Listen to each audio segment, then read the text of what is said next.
Hello, everyone. Good morning, good afternoon, or good evening, wherever you are in the world. So welcome to the second virtual preceptorship in male infertility, the landscape of male infertility factors in assisted reproductive technology. I'm Sandro Esteves. I'm delighted to co-chair this session, which is the third live and last session of this year's program. And before I start, I would like to provide some information about the preceptorship and also about Medea, which is the Medical Education Academy responsible for organizing the program that we are having this year. Medea is a global medical education provider dedicated to developing, implementing, and evaluating medical education programs worldwide, offering support to healthcare professionals in their continuing medical professional development. So with the ultimate goal of deliver improved patient care. So Medea has independent international pool of scientific experts that are involved in actually providing the continual medical education for different areas, including reproductive medicine. Here you can see the board of experts we have in reproductive medicine. I'm delighted to be part of the board of experts, mainly focused in andrology and male infertility.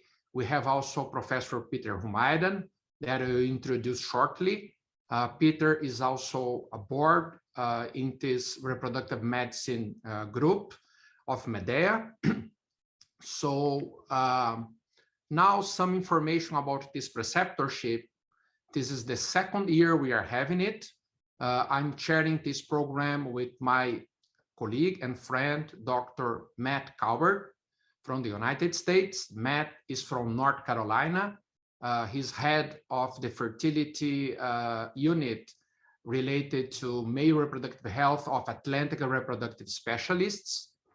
And also as co-chairs, we have Professor Carlo Alvigi, Dr. Robert Fisher, and Professor Humaydan in this program. For your information, our second male infertility preceptorship have more than 700 delegates from many, many countries, as you can see, people with a kind of beginning their career, and people also very experienced in fertility treatment, providing care for, infertile couples. The second virtual preceptorship in male infertility has been accredited by the European Accreditation Council for Continuing Medical Education. And also the program has been submitted for accreditation for the CPD certification service in the UK. So there are more than live sessions in this preceptorship.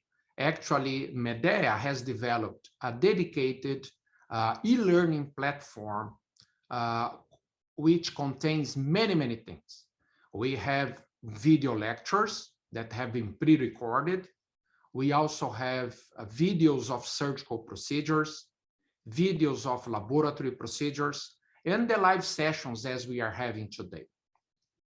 And in addition to that, we also included in the e-learning platform all the contents of the first edition of the male infertility preceptorship we had last year, in which you'll find very interesting talks and videos about different aspects of male infertility treatment. Again, just to highlight the educational materials that we have for this year's preceptorship, the only thing you need to do is, using your registration, you go to medeaacademy.com, event Male 2022, and you'll be able to watch the pre-recorded talks, watch the videos, and then after each session, like the one we are having today, this session is being recorded and will be available for you to review it later.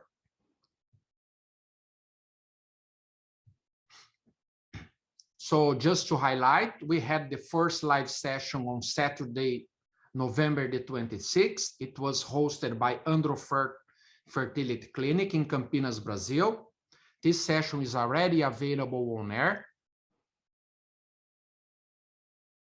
And then on last week, December the 2nd, we have the second live session in the United States, in Raleigh, North Carolina. And this session is also available for you to check in the e-learning platform. Before I introduce our host today, it's important also to recognize the partnership we had for this meeting with many societies. We have the endorsement of the Association of Reproductive Medicine and Surgery, the Algerian Society of Reproductive Medicine, the Brazilian Society of Assisted Reproduction, Brazilian Society of Human Reproduction, the Brazilian Society of Urology, São Paulo section, the Spanish Fertility Society, the Italian Society of Fertility and Sterility, the Poseidon Group, the Portuguese Society of Reproductive Medicine, the Turkish Society of Reproductive Medicine, and the Tunisian Society of Gynecology and Obstetrics. Please, after the meeting, I ask you to complete the webinar survey in order for you to receive the CME certificate, the certificate of attendance, and also the diploma signed by the chairs. During the meeting, you can send instant message to other participants using the chat. But if you want to send questions, we have specifically the question and answers button. And please post your questions during the webinar, and the faculty will answer these questions at the end of each session. We also have polling questions. These polling questions will be asked to you. You can enter your answer. The answers will be anonymized, and the results will be presented for us to discuss and understand your opinion about the different subjects. So with that, I would like to introduce our host today. This is Professor Peter Humaydan. Peter is a specialist in reproductive endocrinology. He's professor at the Fertility Clinic Skive Regional Hospital, which is associated with Aarhus University in Denmark. Peter is honorary professor at Odense University, also in Denmark. His scientific work, everyone knows, he's recognized internationally. He's primarily focused on developing individualized treatment protocols for infertile patients. His doctoral thesis explored the role of LH during the follicular and luteal phase in controlled ovarian stimulation. And he has a lot of scientific contribution in areas of triggering ovulation with GnRH agonist, use of different protocols for ovarian stimulation, including the use of GnRH antagonist, OHSS prevention. He's the founder of the International Society, the Copenhagen GnRH Agonist Triggering Workshop Group, and Peter is co-founder of the Poseidon Group. The Poseidon, as you might know, introduced the new classification for the poor responder patient undergoing ART. Peter is past board member of the ASHRI Special Interest Group in Endocrinology. He has many, many publications, over 180 articles with a very high H index. He's an international speaker, being invited for many, many meetings around the world. And importantly, Peter is keen of male infertility treatment, dedicating several of his publications to the care of the infertile patient, infertile man, actually to improve the outcomes in IVF. So this is very, very, I'm very delighted to have Peter Humaydan and his group hosting the third and last live session of our second virtual preceptorship in male infertility. Welcome, Peter, the floor is yours. Dear Sandro, and dear audience, dear colleagues, dear friends, it's a huge pleasure to have you with us today in Denmark. It's a snowy day, it's white outside, it's cold. inside it's warm. And I hope it's going to be even warmer when we go through this excellent program. Now, I'd like just briefly to introduce you to our main chair today, or my co-chair, Sandro Esteves. So Sandro is the medical director of the Andrew Third Clinic. He's professor of urology at the Faculty of Medical Sciences of the University of Campinas in Brazil. And he's also our honorary professor of reproductive medicine at Aarhus University here in Denmark. He's a board-certified urologist who specialized in male reproductive health, but he's also a consultant in reproductive medicine with more than 25 years clinical experience.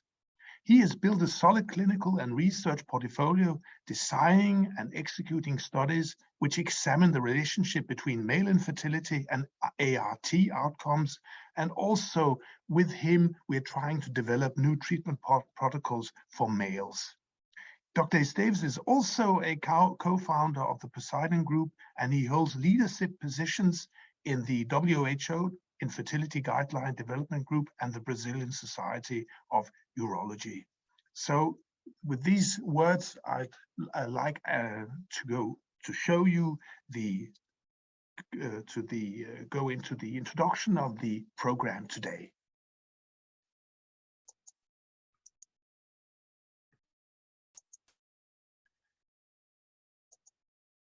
So as you can see, this is today's session. Here it's 1 o'clock in the afternoon. We are going to shortly see a visit of the clinic, and we will also have a summary lecture on a lecture which is already on the e-learning platform, a lecture given by myself, and then we will hear about DNA fragmentation and the role of lifestyle during this lecture. But we will also learn some interesting videos on teaser today. We will see a visit of our clinic, etc. And these are our faculty disclosures.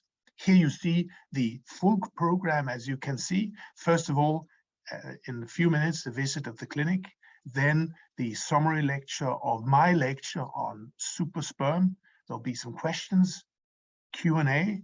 Then we will have a video on teaser, and this is given by Rita Laursen, my colleague. We will also see a video on sperm vitrification on sperm VD, followed by polling questions, and then finally case discussion given by Rita Laursen, my colleague, and ending up with discussions and Q&A. And finally, we hope to have finalized the program around 20 minutes past 3. So now I'd like to present my colleague, my lab manager, Bettina Poul Poulsen. And Bettina, as you know, she is the laboratory director at our clinic. She did a master's degree in clinical embryology at the University of Leeds in 2010, and she achieved her ESHRE certification in clinical embryology in 2011. Now, the good thing about Bettina is she has a long-standing experience within art. She's now currently a board representative of the Danish Fertility Society, and she's a former chair of the Nordic IVF Laboratory Society. Bettina is also responsible for the implementation and adherence of the EU legislation on blood, tissue, and cells, as well as the ISO 9001 certification of the IVF unit. So, Bettina, I think what you're going to do now is to introduce us to the clinic. So please go ahead. Thank you, Peter. And I would like to welcome you all to this virtual visit of our clinic in Skive in Denmark. And as Peter said, at the moment it's quite cold in Denmark. We have snow and we have temperature below 0. And so you're probably all happy that you're not here in person and it's a virtual visit. So please enjoy the video.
So my name is Peter Meiden. I'm a consultant and professor at the fertility clinic here.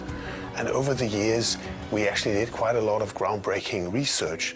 I think one of the main contributions from our unit was the reintroduction of the agonist trigger for IVF, which completely revolutionized, I think, the world for all of us getting rid of OHSS. So I think this is our main contribution. And as regards agonist trigger, we published numerous papers on this and review papers. We explored the luteal phase and we opened the black box of the luteal phase. Apart from this, we've also been exploring the role of LH during folliculogenesis and obviously during luteal phase. We've been looking into microbiota and the role of the vaginal microbiota for the reproductive outcome of IVF cycles. And finally, and obviously this is why we're here today also, is the whole impact of DNA fragmentation of the reproductive ART outcomes. And can the male do anything to improve DNA fragmentation in terms of lifestyle modifications? We also published on this area, which is like, these papers are opening papers because we definitely do not know the full truth, but what we learned until now is, yes, by lifestyle modifications, the male will be able to reduce his DNA fragmentation index significantly. And I think this is very interesting just by lifestyle modifications. So these are the main research areas that we explored since 20 years back.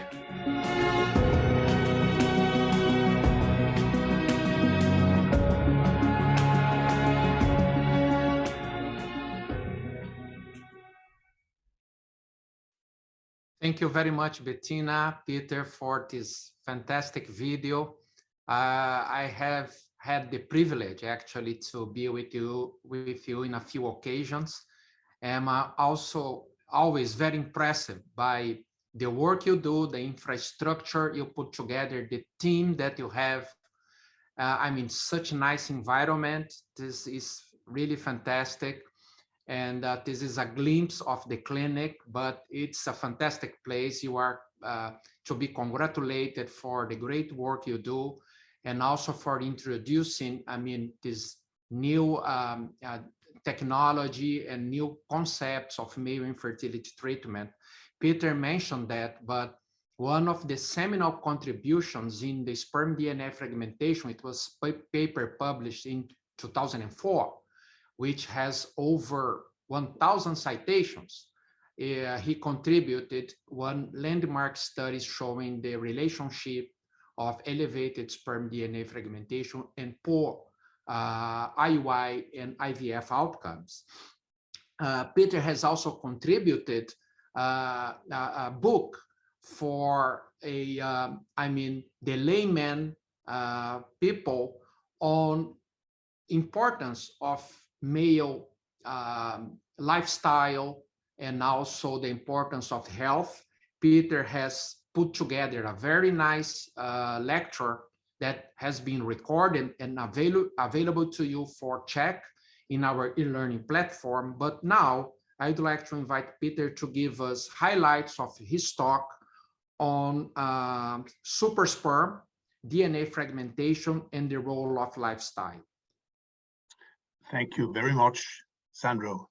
So we'll just wait for the lights to turn up.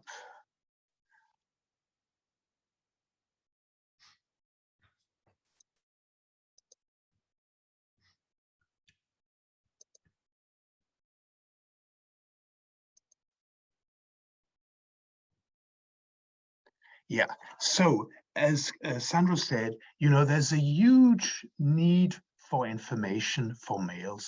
Males actually have very, very limited access to knowledge about their own body, and specifically very limited knowledge about their own semen and their own semen quality. The quantity will always be told, but the quality is very difficult to define if you don't do, let's say, SDF, sperm DNA fragmentation measurements. So this is why I came out with this book last year. Unfortunately, it's still only in Danish.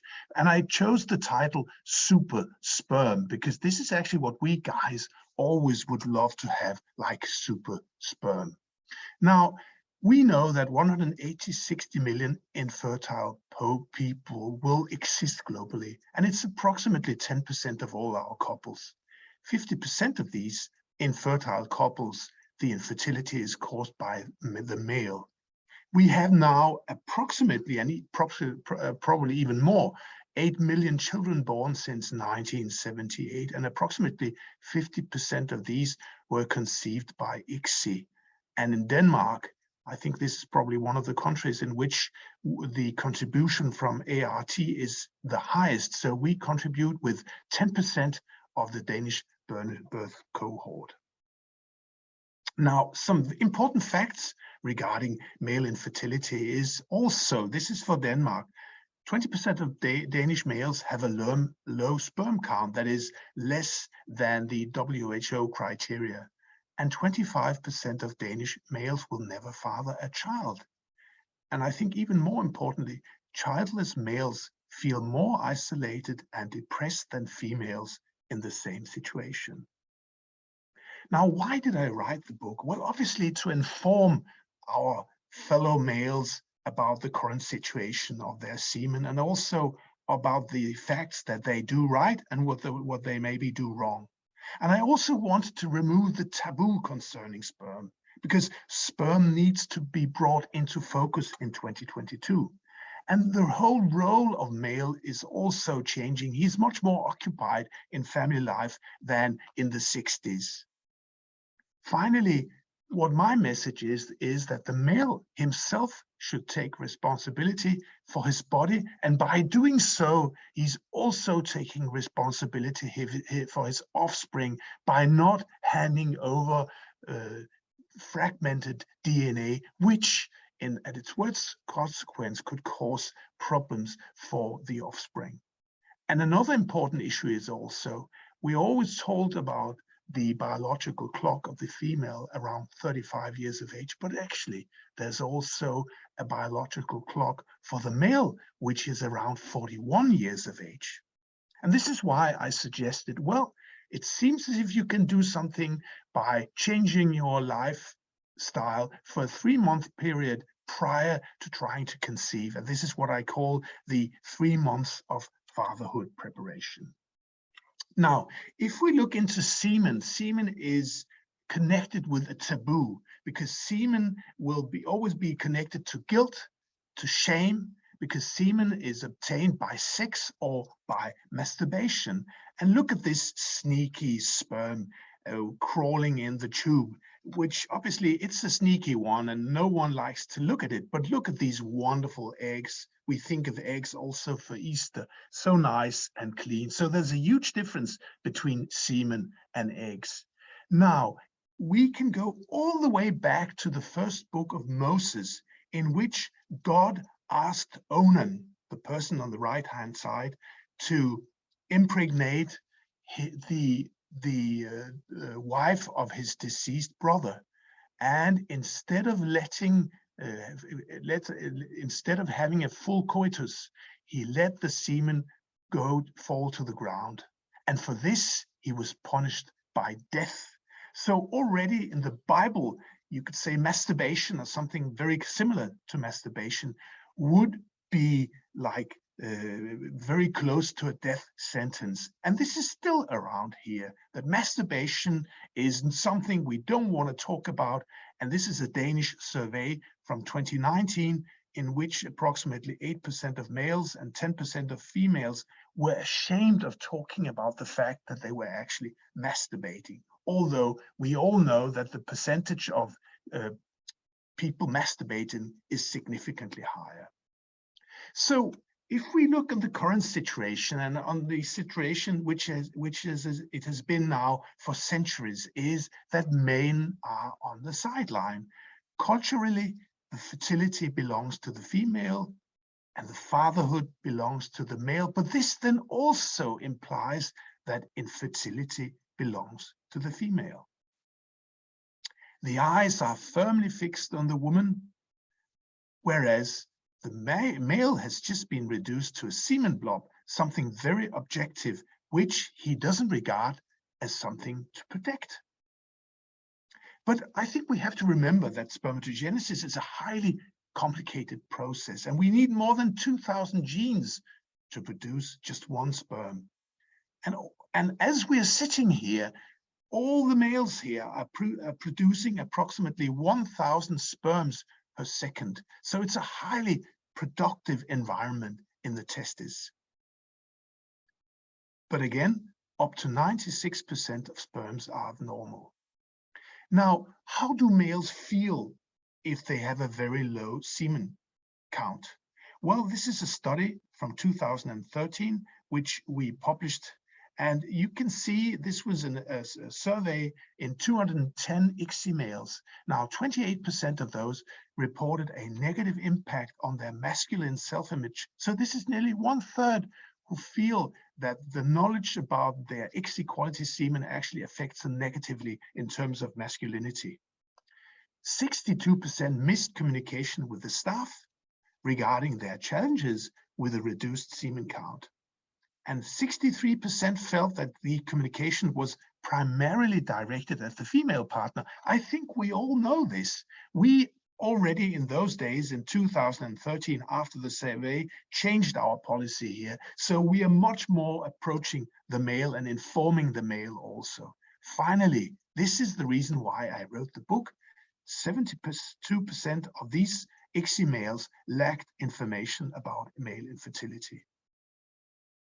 Now, what is the current state of semen quality? Well, we have this very interesting paper, as you can see.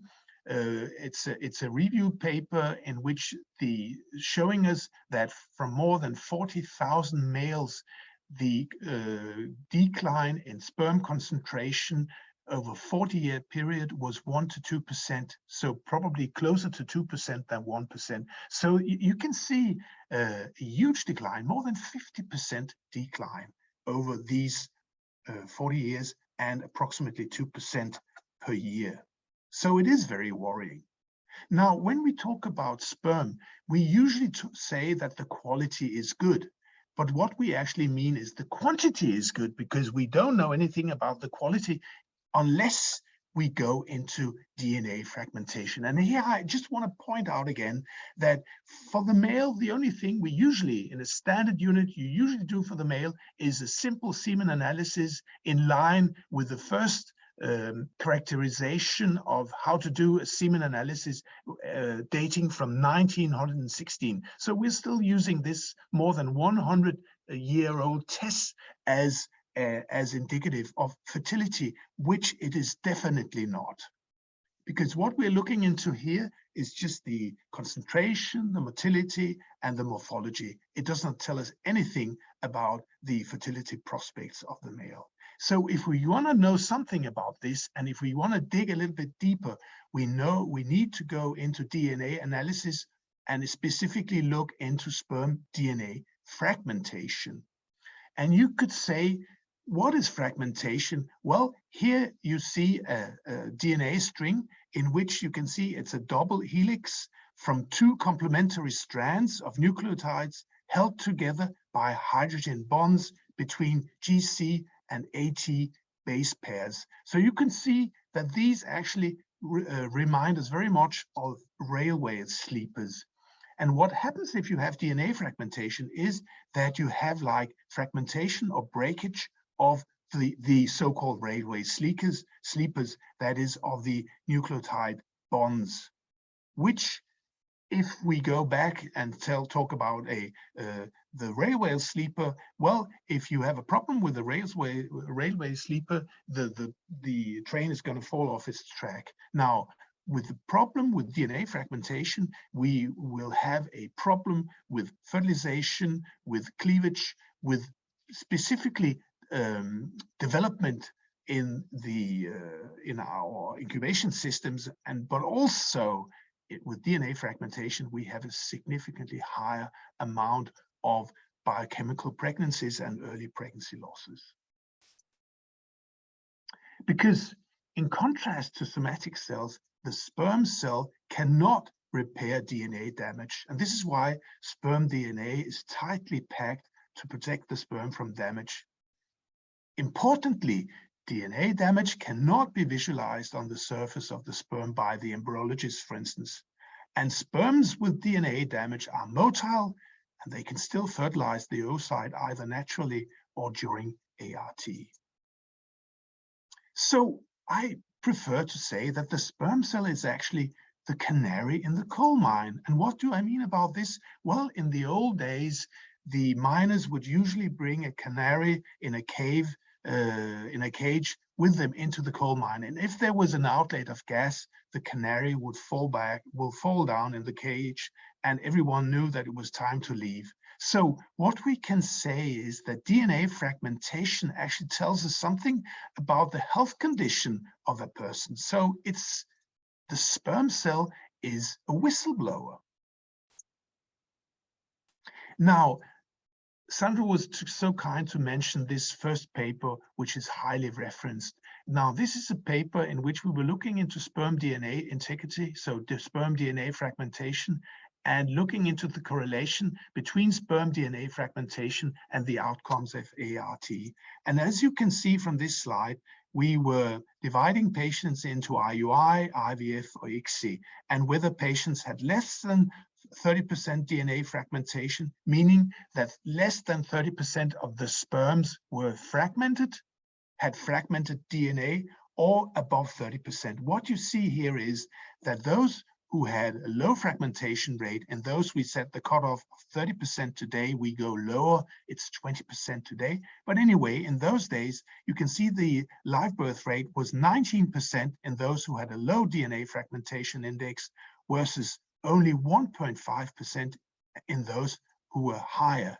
Now, if we compared the same system in IVF and ICSI patients, you can see again a significant decrease in live birth rate if we compare patients with high DFI undergoing IVF as compared to patients undergoing ICSI. So it seems as ICSI ameliorated the condition.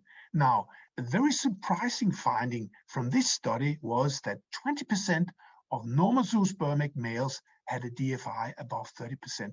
And these patients obviously are the unexplained guys. So we have a lot of unexplained guys out there who are told that their quality, meaning concentration, is normal. And if the blame is then put on the shoulders of his wife, which obviously is not okay.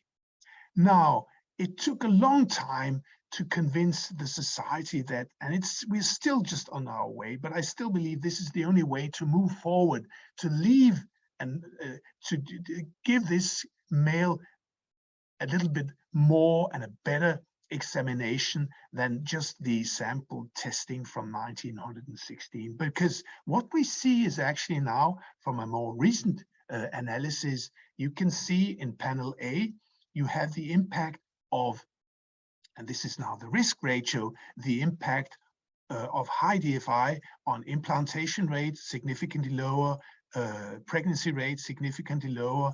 And if we go for live birth rate, well, there's no difference. This is combined IVF and ICSI. If we now stratify into IVF and ICSI, we see now, again, the same pattern, significantly lower implantation rate in patients with high DFI, also significantly lower pregnancy rates, and a very close to significantly lower live birth rate. For ICSI, you can see everything is non-significant. There's a trend, but in ICSI, we don't see the same phenomenon. And you can say, so what's the problem here? Why is it better to do ICSI? Well, I'm sure everything is around the incubation period that we use for IVF. So we have these fragmented sperms who will continue producing ROS, reactive oxidative species, during the incubation period, which will then increase the fragmentation of those non-fragmented sperms. So this is why, if the sperm is selected like we do in an ICSI procedure very quickly, we don't see the same negative impact, although there is a negative impact. As I mentioned, there is also important for us males to know that there is also a biological clock for us. And this is a wonderful study made by Don Evenson more than 25,000 males.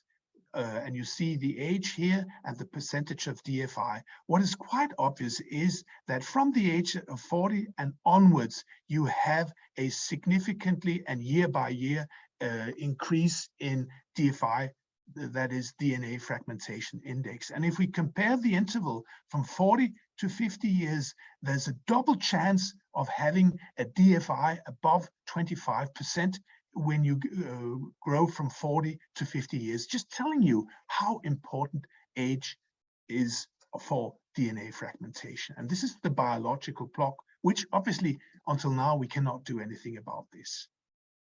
Now, does this play a role? Well, it does, because more than 75% of human germline mutations are of paternal origin, and their total number increases with the age of the father at conception. And this is why Professor Crow in 1997 said that the greatest mutational health hazard to the human genome is fertile older males, which I think is so correct.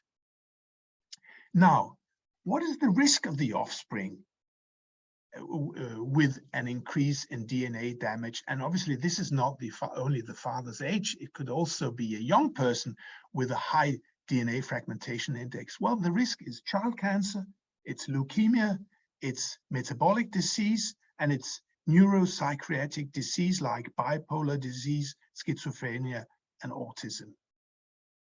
So, which lifestyle factors have a negative impact on DNA damage? Well, you can see them all listed up. I think the worst of those are smoking, and it's caffeine, and it's the diet. But then we also have alcohol, sedentary life, tight pants, the heat, the mobile, and the computer very close to the scrotum with the electromagnetic waves coming out there, and also overweight per se, which is a combination of not only heat between the thighs, but also that the overweight body has a significantly higher oxidative stress.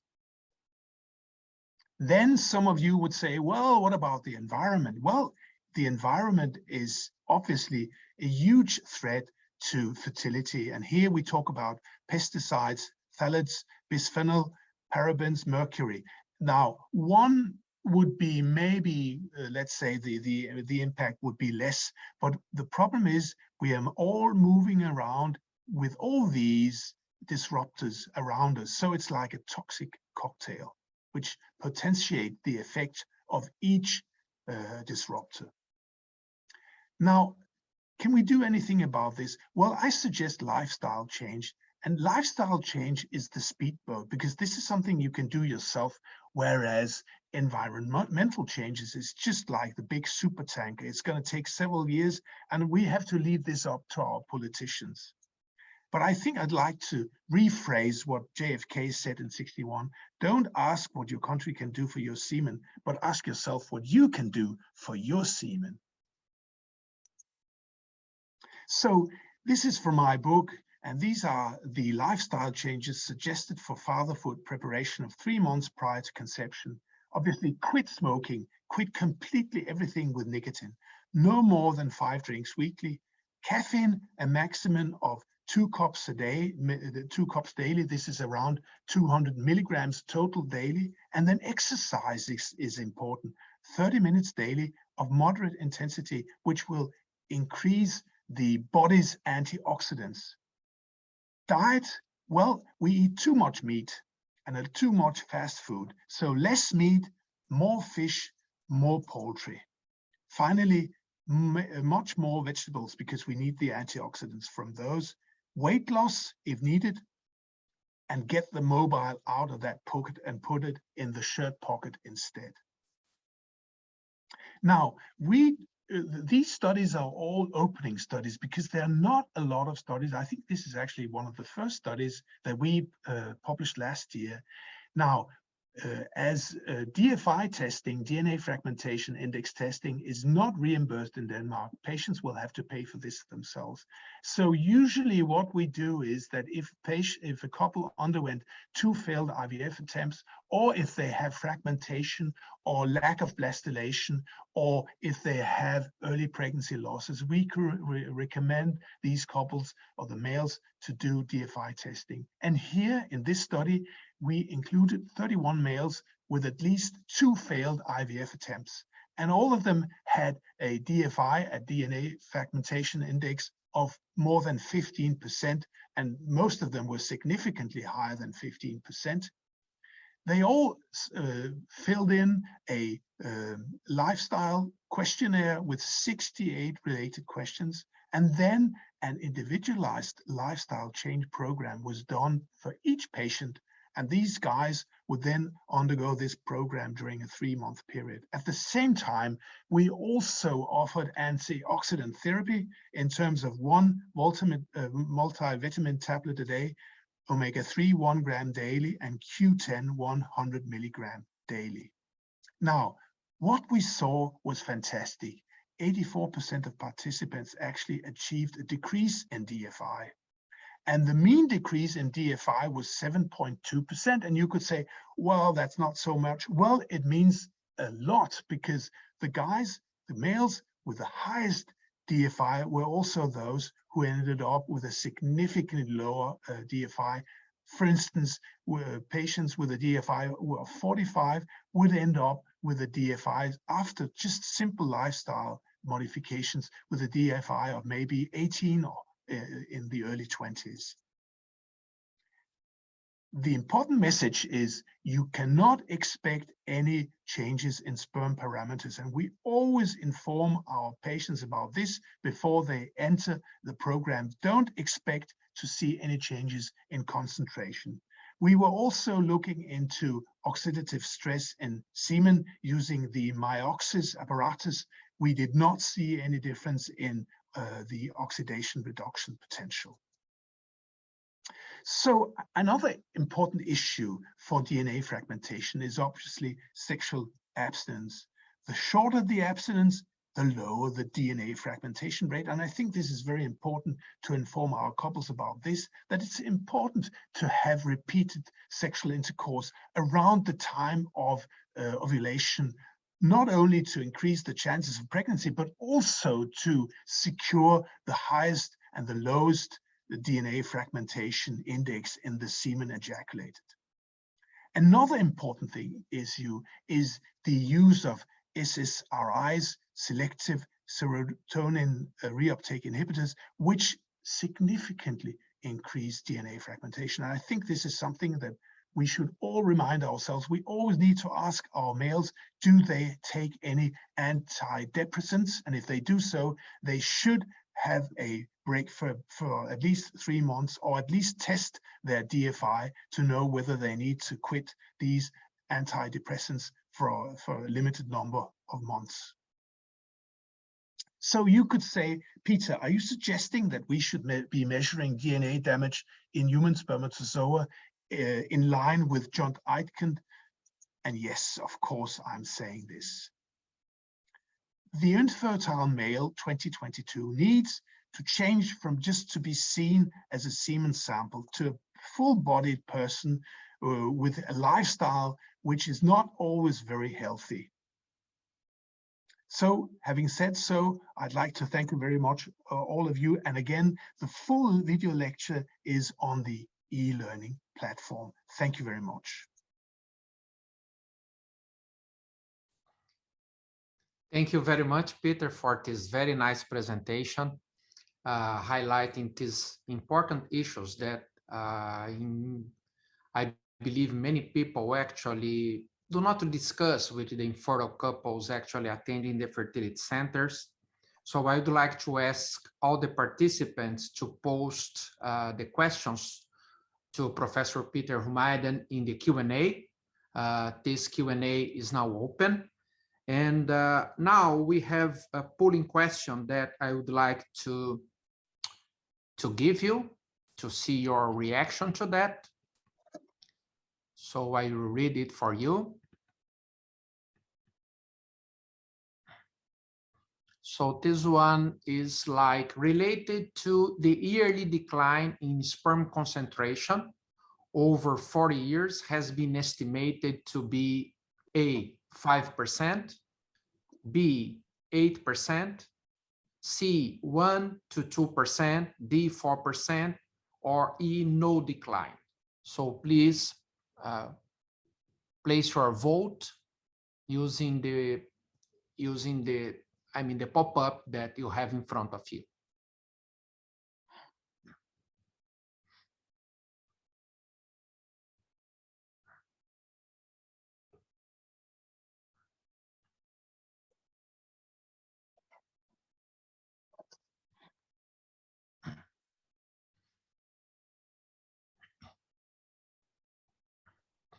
Okay, so we have, the options varied, but most people actually are saying 1 to 2%, which is quite interesting. I would like to ask Professor Humayden to comment on this particular one. The issue of sperm concentration decline is very debatable.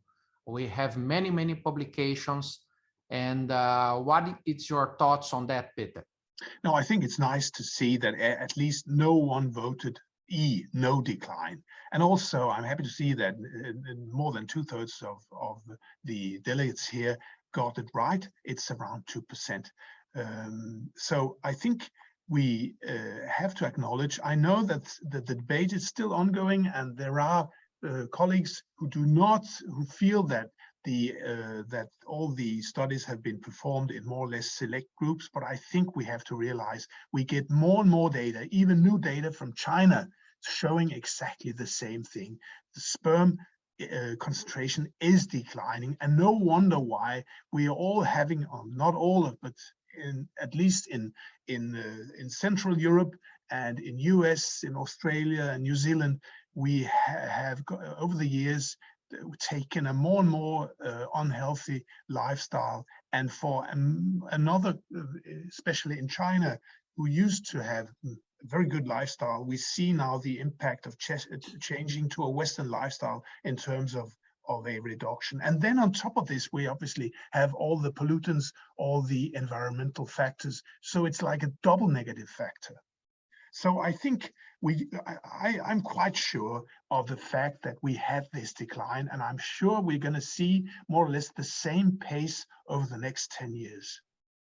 Thank you very much, Peter. Actually, the correct answer is 1 to 2%, which actually most of the participants got. So I would like to now open the question and answers session for your talk. And I invite all of you to post the questions on the Q&A. But we could perhaps starting now, because we have already some questions. One actually relates to your talk, basically in the study, the pilot study that we did together, and the things that we are doing in the clinic on these recommendations by the Danish authority regarding lifestyle. If you could expand a little bit more on that.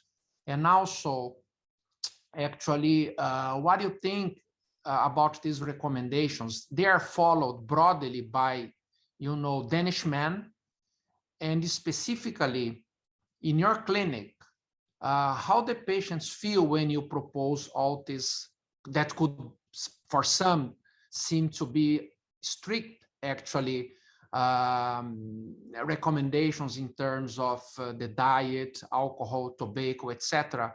The adherence is good, or you feel resistance of the patients actually to, accept the lifestyle? So thank you very much, Sandro. What I usually say that the male is the most patient you would ever have. And we saw this since we changed our policy here, focusing much more on lifestyle and DNA fragmentation. And I think all of you know that if you give the male a message that his sperm concentration is not the best, the first answer would be, can I do anything to change it? So if you tell a male that his concentration is low and his quality is poor. And there might be a chance that more than 80% of males will be able to reduce their DNA fragmentation index just by lifestyle modifications. I can guarantee you have a very faithful patient in front of you who will do his best. And we can see it also, because the problem is, for many males, the only thing they've been asking for was like a tool, and the feeling of having the opportunity to be able to do something yourself. Because usually for many of these males, in the morning, their wives will list a lot of vitamins and antioxidants and etc. in front of them, and they will be asked to take these different preparations. And I think most of them are quite reluctant to do so, but they do it. And the worst of all is that, you know, if you take too many antioxidants or too many vitamins, you can actually end up being intoxicated. We had at least one case of vitamin E intoxication, which came out as with a very, very high DNA fragmentation index. And once we took away the vitamin E or reduced it significantly, this person ended up with a normal DFI. So, well, it seems as if it's like very strict, but it's not very strict. And in reality, as you were saying, these are the general recommendations by the Danish health authorities. Okay, we were more strict about alcohol because we wanted to go all the way down to 5, but also to signify that this is now like a diet or a lifestyle which you need to undergo during 3 months. So for me, I can say, and for the nurses who have a lot of the follow-up with the males, we don't see that our males have a problem there. In contrast, they are very, very eager to fulfill their part of this program, because please remember, these males have felt that they were on the sideline. They had the problem. Maybe they had an ICSI quality, and on top of this, they had a high sperm DNA fragmentation. They can't do anything about their ICSI quality, but if they can do just a little bit, they are very eager to do so for their DNA fragmentation. A very quick one, Peter. In the practical terms, how you do in the clinic? You give the patients, I mean, something written on the recommendations. Who is providing this information? You have a special nurse doing that. How is actually in the everyday basis? Could you share with us? Yeah, no, it's actually done by doctors as well as nurses. So yes, we have written information, and all the recommendations which I listed are written in a nice way, not, you know, with photos, and we also have links to recipes, etc. So we, the full staff, are actually really engaged in this program. All right. Okay, thank you. Let's go for more questions. We have a question by Dr. Reis. He's asking the role of porn addiction and masturbation in the quality of sperm, like sperm DNA integrity, free radicals, specifically in couples with unexplained infertility. Is there any, do you feel, is there anything that we could say about that? Yeah, well, we can say that the more you masturbate, actually, the lower the DNA fragmentation. And it was shown just recently that if we look into the use of porn, this is a very recent Danish publication in, I don't remember the journal, but it's recently published, looking into the impact of porn on semen concentration, so not DFI. But we know for DFI that the repeated masturbation actually improves DFI, lowers DFI. For sperm, for semen concentration, actually, the use of porn increased the semen concentration. And I think this is not novel. We also know this from videos that they actually increase the concentration of semen. So in terms of, in the clinic, I mean, the collection room, what kind of, material you provide to the patients? Well, we used to provide patients with porn magazines, and we also had videos there. But nowadays, I think all our males, they will be able to download, and this is what they do from the internet via their phone. So they just bring their phone to the semen collection room. All right, thank you very much. So now something more specific about the contents of your talk. This is Dr. Mahabir. He's asking what cutoff of DFI would you use universally, let's say, before considering giving antioxidants? Perhaps you could also answer if you consider DFI to prescribe antioxidants, and if these cutoffs would be applicable, for example, to other parts of the world. He's specifically asking about Africa. Yeah, well, you see, I think, and you can go to the paper that I co-authored with Sandra Esteves, in which we clearly show that I think that the agreed upon, and I know that the agreed upon cutoff level for an increase in DFI is more than or equal to 20%. This is where we start seeing problems in spontaneous conception, and the further we get in the 20s, the more we start seeing problems also in ART treatment. So 20% is the cutoff. And yes, this can be applied to the most common methods used today, that is the SCASA, the SCD, the tunnel assay, and the COMET assay. They all quite closely recommend a cutoff of approximately 20%.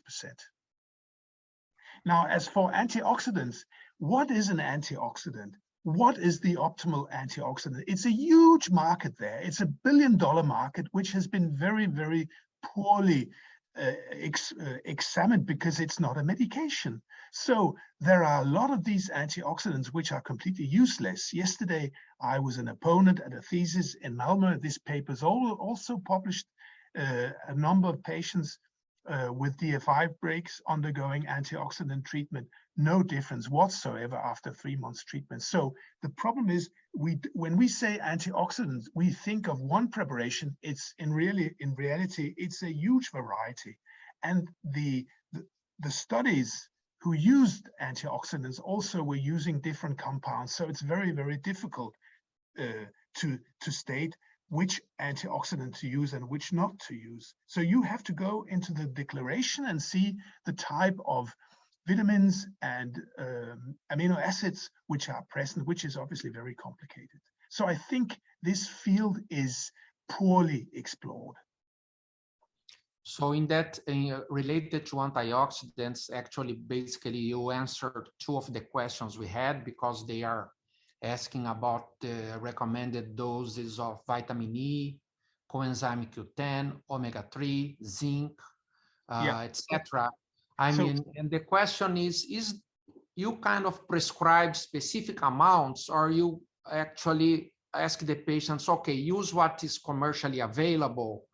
Or, I mean, what's the approach actually for antioxidants you use routinely? No, so we wanted to do the most simple and cheapest and probably just as good as all these very expensive preparations. So we just recommend our patients one daily multivitamin tablet, one omega-3 of 1 gram, and Q10 100 milligram once a day. This is our simple antioxidant package, which actually fulfills the need for everyone, actually. Also for vitamin E, because it's in the multivitamin. So we don't recommend, I mean, this is just to go and buy in the apothecary. So we don't recommend like a specific brand of antioxidants. So this is following that by Dr. Dao from Vietnam, talking about what's the optimal duration of this antioxidant therapy. Well, again, if we need, we would usually go for at least 2 spermatogenic cycles. So this is approximately 3 to 6 months. You would definitely need at least 1 spermatogenic cycle, which is around 3 months. You know, the spermatogenic cycle is around 64 plus minus 8 days, so nearly 3 months. So 3 to 6 months treatment. Thank you, Peter. Now a question concerning the paper, I mean the pilot study that you conducted on the DNA fragmentation and also oxidative reduction potential, ORP, using the Myoxis evaluation. So this is by Dr. Anna Kivi Jarvis is asking about, is Myoxis helpful? How you feel actually that could be a place for this sort of oxidative stress assessment in the workup of the male patients, or what's your impression in that particular study, if you could share with us? I can share this very, very easily. For us, we don't see any usage of the use of Myoxis whatsoever. And you could see even for the study, we didn't see anything. We used it also outside the study. The problem is that this system has been heavily commercialized, and I think quite a few units, even in the Norway, bought the equipment. But I'm sorry to say that after our research, we don't have any beneficial effect using the Myoxis system. Thank you, Peter. Perhaps we have time only for, the last question before we move to the next session. And this is from Dr. Susanto from Indonesia, asking about, Peter, in your slide, you said that antidepressants will affect sperm DNA fragmentation. And he's saying that in Indonesia, the use of antidepressant is quite low, but tuberculosis is quite high, and they have the oral anti-tuberculosis drugs, and asking if you have any thoughts on the effect of these drugs on sperm in general. You could say in general. No, I'm sorry. I do not have any knowledge about the effect of anti-tuberculosis drugs on DFI. Sorry, and I don't think I don't think there are any studies on this. Yeah, but I think it's interesting point that raised by him. Exactly. And perhaps this is something to be studied there, if they have this, this prevalence of tuberculosis and the use of drugs. I think that could be, contribution to us to know the effect of the drugs. And you know, again, DFI is actually also a good mark, as I was saying, it's a marker of male health. So you could suspect that if you had like a chronic disease, this would also have an impact on the oxidative stress of the body. So these patients, just by having tuberculosis, although they were undergoing treatment, maybe would have an impact on the DFI. But again, as Sandro says, this would be worth studying. Yeah, I think we have time for this question by Kevin Sandy about this issue of mental health. How do you go about mental health counseling treatment in males with high DFI who take antidepressants? Well, that's very interesting. So a double negative effect. Well, aging male and antidepressants, this is what you were saying, the biological age. The patient has this kind of issues taking antidepressants. So now this is kind of what to do. If we stop the antidepressants, the situation could get worse from that perspective. And now we have this elevated DFI, affecting fertility. So that could be a challenging issue to handle. So you ask the patient you have a psychologist in the group. So, what are the advice that you usually provide? Well, the advice would be decrease the antidepressant dosage and reevaluate. Exactly. So we would definitely ask the patient, if possible, to stop the antidepressants. The problem is in the Nordic, we have a lot of males who just started antidepressants maybe 10 years ago because they had a depression, and then they never quit it. So many of these males actually could, because the depression probably was exogenous. So these males could stop. So quite a few of these males might stop. But obviously you could have patients in whom it would be very difficult. But still, I would try to convince them to either reduce or stop for at least one spermatogenic cycle, so at least 2.5 months, and then deliver a semen sample, which we could cryopreserve, and then start off again. So, Peter, before we close this question and answers, I want that you share with us, the impact of your book, because obviously the book was not intended for doctors, I mean, embryologists, etc., but for more the general population. And we see that we actually have lack of this type of literature for the layman. So what was the reaction in Denmark? I mean, was there a kind of in social media and also other groups inviting you to talk? Do you feel that the awareness about these issues increased after the publication of your book? Definitely. I was probably in all media possible in Denmark, and subsequently I've been giving quite a lot of talks, interviews, podcasts, etc. And I have a lot of communications from males from who write me and are very thankful for the book. And this is the first time that someone actually concentrated on them and gave them a few ideas of what they could do to change, to optimize, to get that super semen, which the book is called. So a very, very positive feedback from the lay world, definitely. So thank you very much. I think the Q&A was very interesting, but we have to move forward. Now I will hand the session over to Peter because he's gonna introduce Rita Lausen and also Bettina for the next part of our preceptorship. Over to you, Peter. Yeah, thank you very much, Sandro. So it's a pleasure for me to introduce my longtime colleague, consultant Rita Lausen. So Rita has had a specific interest in male infertility since quite a few years back. And since we had Sandra Esteves with us as an honorary professor, obviously we've been focusing since 7 years more back, even more on male infertility. And this is where Rita actually gained her interest. So she's been taking care of our stimulation program, so stimulation of NOA patients, so non-obstructive exospermic patients with gonatrophins. And until now, we had 2 publications in this issue with Rita as the first author, and Rita is obviously a consultant, and she's a member of the European Academy of Andrology. So Rita, I think you're going to launch the next video on teaser.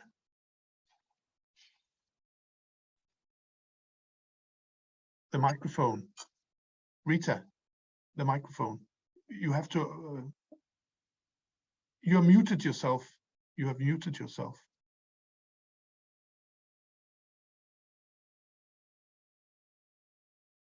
We cannot hear you.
Thank you very much. So I think the idea is now that I'd like Bettina to go because we're going to take the Q&A, all of us together after the next video. So I'd like to ask Bettina to launch the sperm video, the video on sperm vitrification. Bettina. Yeah, thank you, Peter. And I'd like to introduce you to this next video on sperm vitrification using the Sperm VD device.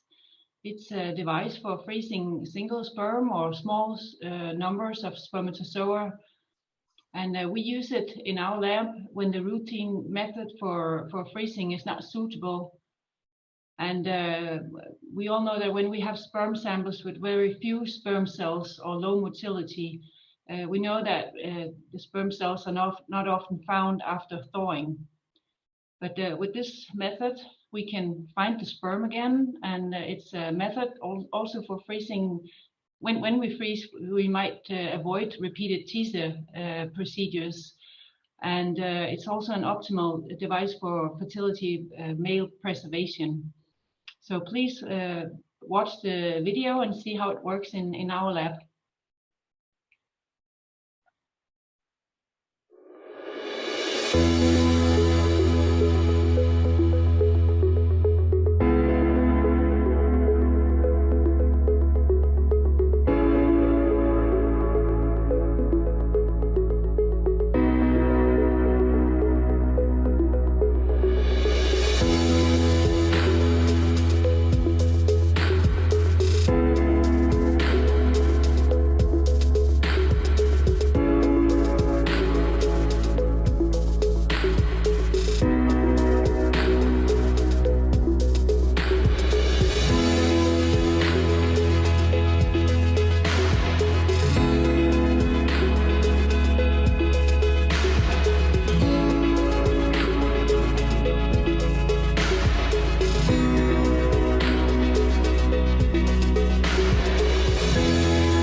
Excellent.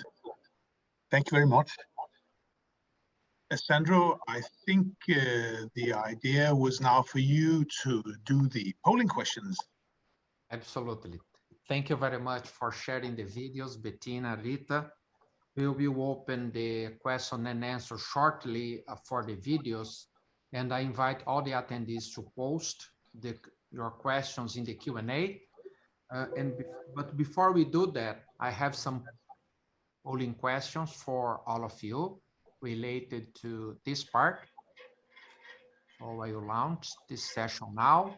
And the first question is, how effective is testicular sperm aspiration in cases of non-obstructive azoospermia?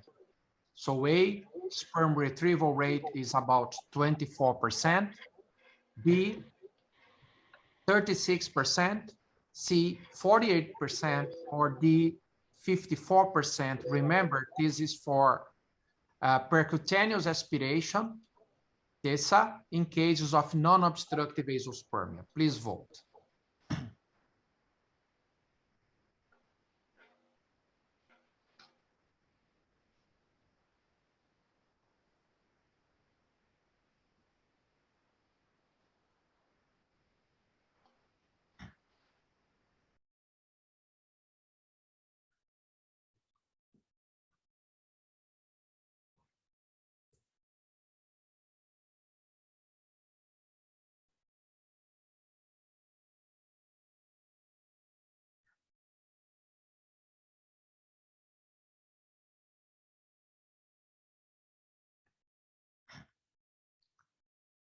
Okay, so basically we have 26% responders voted for A, 51% for B, which 36% success rate, 14% for 48%, and 9% for 54%. We will get back to that very soon. And then, but I will move to the second one, and then we start the discussion. The second one, I will read for you. The sperm VD is a novel solution for A, freezing of any sperm sample, B, freezing of sperm samples with concentration over 15 million per ml, C, male fertility preservation, and D, freezing of sperm cells with high motility only. Please vote.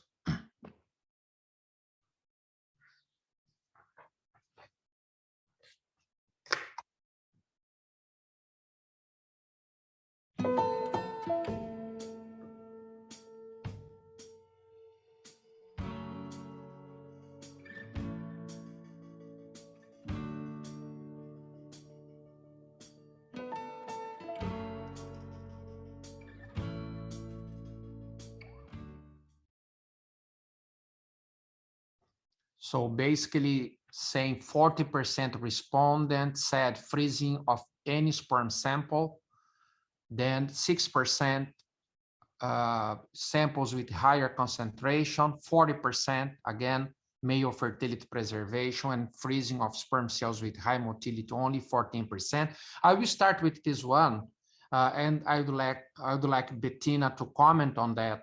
What's your experience with these devices, and also Peter commenting on the issue of male fertility preservation, that is perhaps the best answer for this one. If you could expand on that. Yeah, I'd like to start to comment on this, and I would absolutely not recommend this method for freezing when we do freeze any kind of sperm samples. It's the routine method we use in our lab for freezing is the best to do when we have high motility and also with high concentration. This procedure takes longer and is more difficult to handle in the lab, and I would definitely recommend it to sperm samples with a very low sperm count and also with low motility. Yeah, I can just add. So the males that we've been using this protocol specifically for, obviously, were, for instance, NOAA patients, non-obstructive azoospermia patients, in whom we did long-term stimulation with HCG and FSH and succeeded to have few sperms in, not in the ejaculate, but in the testicular tissue. So for these, we had elegant results. And as Bettina was saying, the elegancy of this cryopreservation method is that it's significantly easier to find the sperms again, because there are very few sperms and you find them in the droplets. So for us, this is our daily work in this type of patients. So as Bettina was saying, patients with extremely poor semen quality, usually like from testicular biopsies. If I can follow on that, Peter, Bettina, when you freeze actually using the VD device, the remaining sample, you still freeze using the conventional method just to be in the safe side, or you prefer just to evaluate the case and say, okay, I will have certain number of sperm, if you can comment in the number that you feel could be ideal, or if you kind of freeze the remaining specimen using the conventional approach? Yeah, it depends on the sample, the situation. If we have, sometimes we have collected all the sperm cells that we can find in the sample, and then we only use the sperm VD for the freezing. But if we have a sample where we do think that we have some sperm cells in the remaining sample, we might freeze it in the conventional method. Yeah. Thank you very much, Bettina. So I would like also to highlight the previous one, the previous question related to the effectiveness of the testicular sperm aspiration. And here we see these different results. And I would like to ask Rita, Peter to comment on, actually you have a lot of experience with the testicular sperm aspiration, and what is actually the approach you take in these patients. I mean, especially non-obstructive azoospermic patients, if this is like, you make like diagnostic procedure first and eventually consider hormonal modulation before, I mean, the therapeutic, let's say, sperm extraction. Actually, how you handle the cases routinely. Okay. I will try to answer. I hope my microphone works this time. Actually, we're doing in that way, we're doing basis investigation of the male. So we're testing his hormones profile, we're testing his karyotype, and at least we have a feeling what we can expect when we making a conventional TISA. And it's our routine. If we find the azoospermia in the semen analysis at least 2 times, so our next step is to make the TISA and to try to find spermatozoids in that tissue. And if we are lucky, we're finding 1 or 2 or 3 spermatozoids. So they're supposed to be frozen down like singleton spermatozoids, like Bettina just told us. But if we will not find any spermatozoids, so we would like to know which dominant morphological pathological pattern is in the TISA tissue. And if we see some possibilities to propose some medical treatment, maybe FSH stimulation, so it's the next step for this couple's treatment. Yeah, and Rita, I know that you prepared a very nice case story in which we are using, and we're going to see this, obviously hormonal modulation, not only with FSH, but also using HCG priming first, but we're going to see this later. All right, so let's explore some of the questions that the attendees are posting. This is from Augusto Reis. Thank you, Augusto, for participating. So he's asking about the reason for bilateral anesthetic block. Is it routine to carry out TESA bilaterally or not? Normally, we are putting anesthesia bilateral because we don't know what to expect. We know that sterilized males that have closed their ductus deferens, they have better chance to retrieve the DESA tissue. But if we're dealing with non-obstructive azoospermic males, so we know that the chance to retrieve actually DESA tissue is very low, as we talked about low percentages, according to the literature, about 24%. So we are prepared to the worst case scenario. And of course, if we're finding some tissue and spermatozoids at the first site, we're not stitching to another site, but at least we are prepared if we will not find at the first site. Thank you, Rita. Now another one related to that one, under local, you do under local anesthesia. What are the specific recommendations post-operative? I mean, how long the patient, you are asking the patient to avoid work, or the patient can return to work next day, kind of scrotal support, antibiotics. What is the clinical management of these patients? At least we believe that that method that we use here in the clinic, very elegant method to retrieve TESA tissue.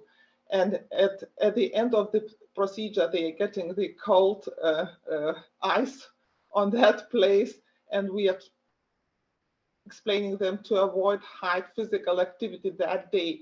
But actually, it's very rare that we see a complication, and I believe that the most complications are coming after the local anesthesia, if we are stitching into the veins. So that is why when I'm putting local anesthesia, so I'm trying to remove veins from the ductus deferens and to stitch directly the lever to the ductus deferens. So that is why we have almost any complications. And there are studies showing that testosterone level usually drops during the next 3 months after the TESA procedure. But at least we believe our method more elegant, so we are not creating a big blood hematomes in this place. So, but at least the next TESA we advise after 3 months from the first TESA. Thank you. There's another question related to I think the effectiveness of the testicular sperm aspiration that we see by the responses, and the right response will be in the lower range. I mean, between 20–30%. This is what we see in the literature. And these questions relate to, they are saying that they rarely perform the aspiration. Usually they perform the testicular aspiration after percutaneous epididymal sperm aspiration failure. And then, I mean, this is what you do. I mean, you are doing for non-obstructive azoospermia. Is there any particular reason you don't use open methods? I mean, what's actually the situation in Denmark for reproductive urologists involved in this sort of programs? Perhaps you and also Peter can comment on that. Yeah, I can comment on the part of the urologist involved. Well, I think the issue for most of Europe, at least for the Nordic, is that the urologists have not shown a high degree of interest in the reproduction at all. So we have actually been forced to taking care of our patients ourselves. So in the most of the Nordic, the patient is not being seen by a urologist. So this is why we needed to do the training ourselves. All our patients are examined for varicocele also, and obviously as we try to keep this procedure few hands so that the patient is getting the best optimal treatment. So just to answer your question, we do this on our own. And then the issue about open surgery, well, the elegant thing about this is that we can do this in local analgesia. So if we needed to do open surgery, most would recommend like general anesthesia, which we cannot now offer. And please remember what we're talking about here are the worst of the worst candidates, the non-obstructive systemic patients, because typically the retrieval rate for other patients who are sterilized, everything like this, like occlusion, we have a retrieval rate of 100% when we do a PISA. Thank you, Peter. I think for Rita, related to the epididymal aspiration, if you consider now obstructive azoospermic cases, your first approach would be to go for the epididymis, and then you go for the testicle when it fails, or you usually take both and then looking which one is best in the lab. I can tell you concerning the technical procedure, of course, if we have obstructive or azoospermia, so of course we will start with the epididymal tissue investigation, and it's very simple and easy procedure. And if we'll find spermatozoids, so of course we will not stitch into the testes, because we believe that we always can find the spermatozoids. But I think we are discussing sometimes with laboratory which kind of sperms we're supposed to use, because we know that testicle spermatozoids have the lowest level of DNA fragmentation. But on the other case, these spermatozoids, there is an epididymis maybe more mature in comparison with those who is in the testes. So if we are talking about diagnostic PISA, TISA, so normally if we're finding spermatozoids in the PISA, we're not stitching in the TISA. But if we, on the way of the treatment, where we used already a PISA spermia, will not succeed in pregnancy. So we believe that the next step should be in the TISA, with the TISA sperms, because we believe the fragmentation in this is lowest in these spermatozoids.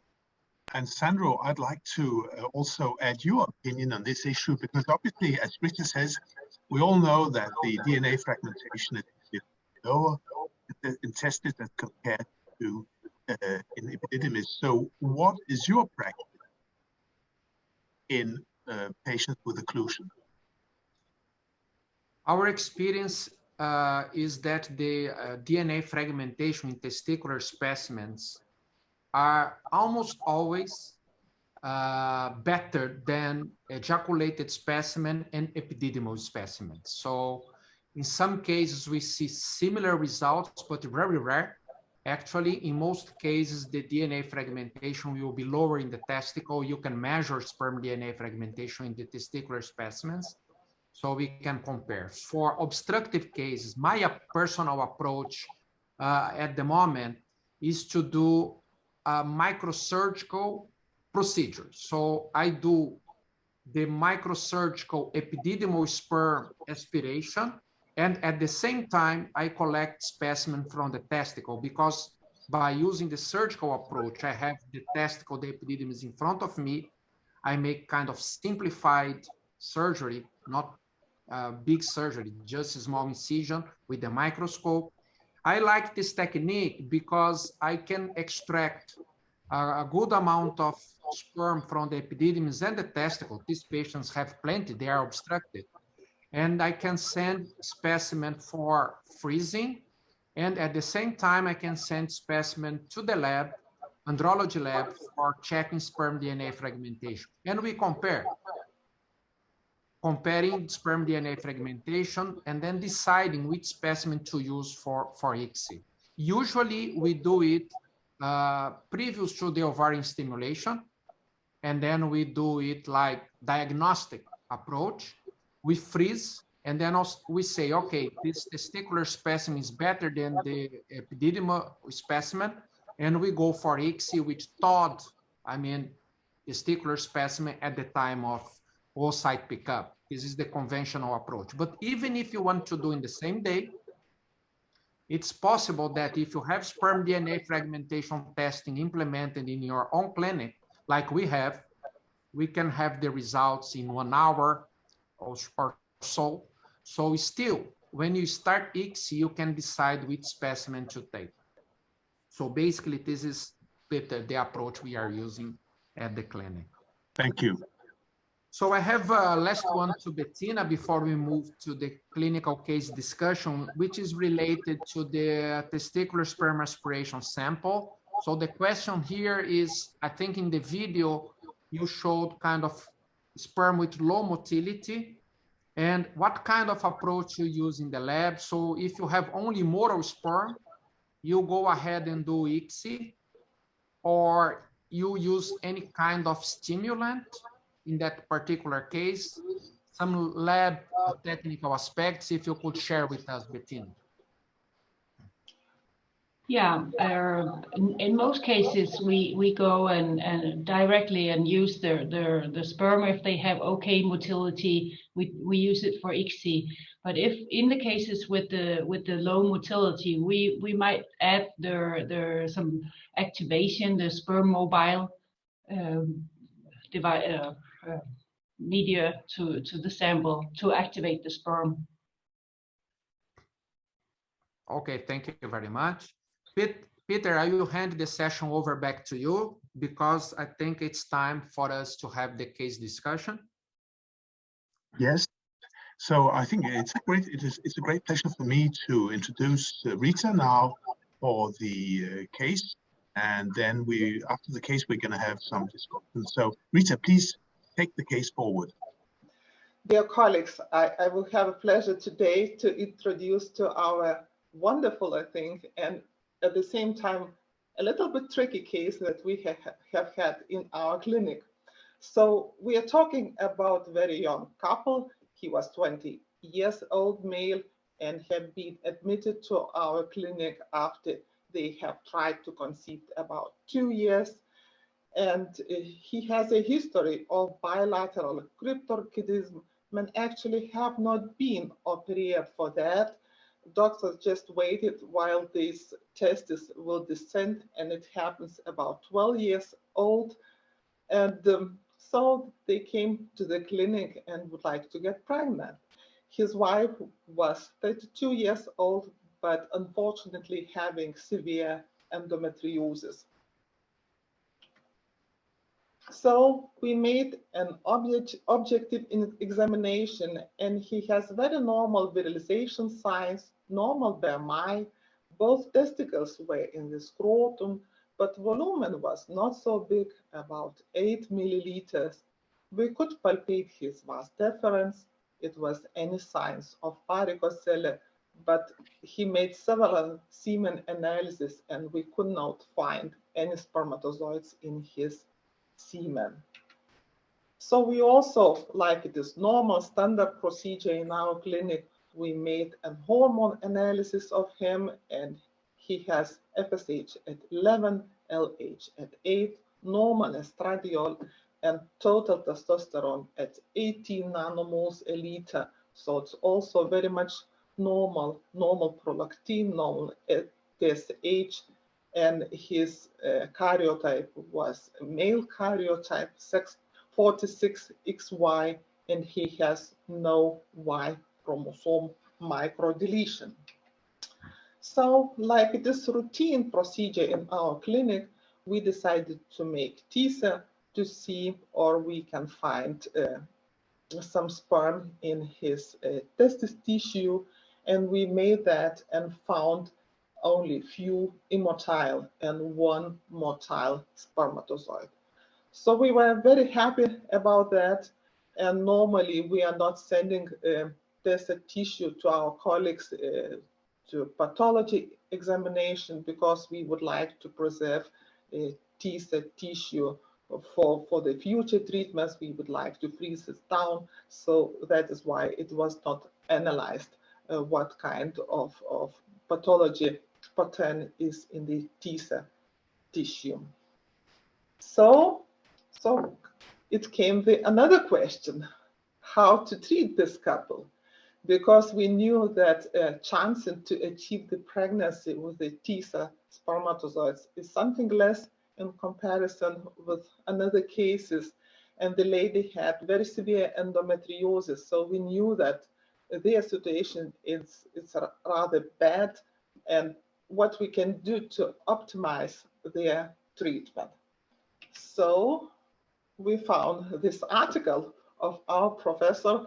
The article was already from 2015, published in Asian Journal of Andrology, and this article contains a very fine description how it's possible to stimulate males who has non-obstructive azoospermia with recombinant ACG and FSH. And idea of the treatment was to increase intratesticular testosterone level, because we know that testosterone together with FSH participate in spermatogenesis. So, and we know that there is correlation between serum and between testicular testosterone level that we cannot measure. So idea, it looks very wonderful. We believe that we can start to give recombinant ACG and to add recombinant FSH after that. And we believe that we can stimulate spermatogenesis and at least to see some spermatozoid. It looked very easy, but the life is life. And we started the treatment of the male, and he has got the doses of 1500 ACG twice a week the first month, and we decided to follow this patient very close to measure his FSH, LH, testosterone, and estradiol levels every 4 weeks, just to keep the eye on the effectiveness of treatment. And we can see that during the first 2 months, his testosterone increased dramatically, because we would like to have his testosterone levels between 25 and 30 nanomoles per liter, but it increased to 40. And we started to afraid what can happen, that he can get thrombosis during that treatment. So we decided to go down with the doses and actually decreased it double, and following further the patient. At that time, his FSH also fell down under 1.5. So we supplied treatment with recombinant ACG together with recombinant FSH, 150 units twice a week. And we asked patients to come and to make a semen analysis sometimes. And the first 2 times during first 20 weeks, it was any result. It was still any spermatozoids in the semen analysis. But we came to the summer period, and patient made a new blood test. Nobody has looked at this blood test. And when we came back after summer holiday, we can see that his testosterone was very low, about 10 in the lower limit of the normal testosterone level. So we decided to do something and increase dosage to 1040 units ACG twice a week, and following up together with 225 FSH.